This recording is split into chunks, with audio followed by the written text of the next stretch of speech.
Hello mga kaps,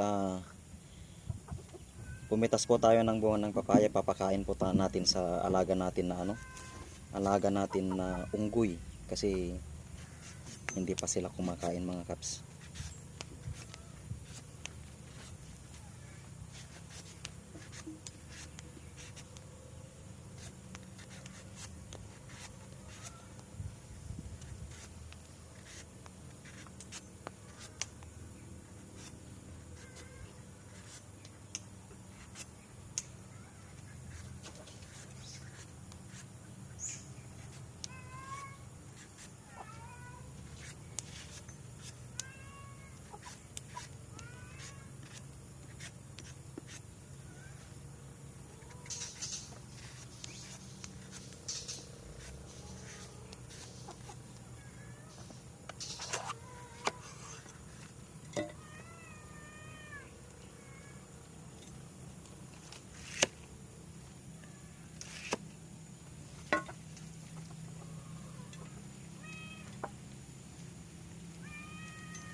Ayan.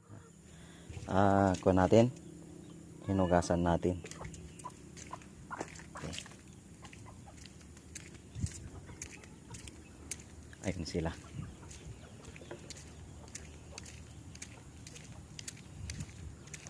Kahapon pinakain ko na naman ng ganito. Gustong gusto nila. Masarap sa kanila ito kasi hindi ito nai-spray ng insecticide o hindi ito naaabonuhan. Hindi lang saging yung gusto nilang kainin. Kumakain din sila ng pagkain, yung kanin. Panci. Panci. Yan, gustong gusto nila. Nahulog yung isa. Panci. Panci. Panci. Yan o, kumakain na sila. Panci. Panci. Panci. Ano? Gustong gusto nila mga kapso. Tingnan nyo.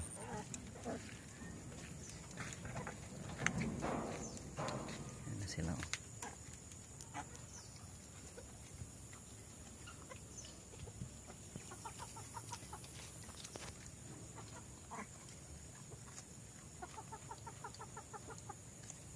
Sarap na sarap sila sa kanin nila.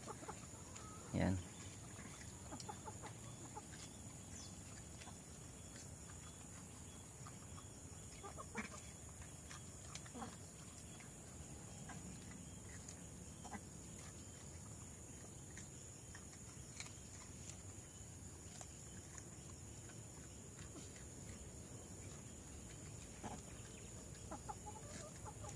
Okay mga kakarpentero, mga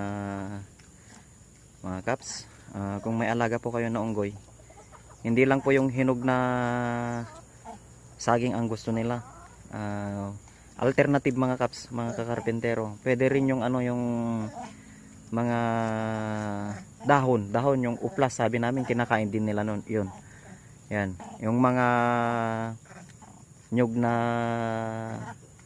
na tuyo, yung mga matitigas na nyog, pwede nyong hatiin yun, papakain nyo yung niya, yung laman nya.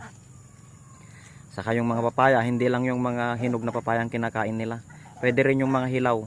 Yan. Yan. At saka pwede yung kanin, yung bigas na naluto. Yan. Yan mga kaps, thank you for watching.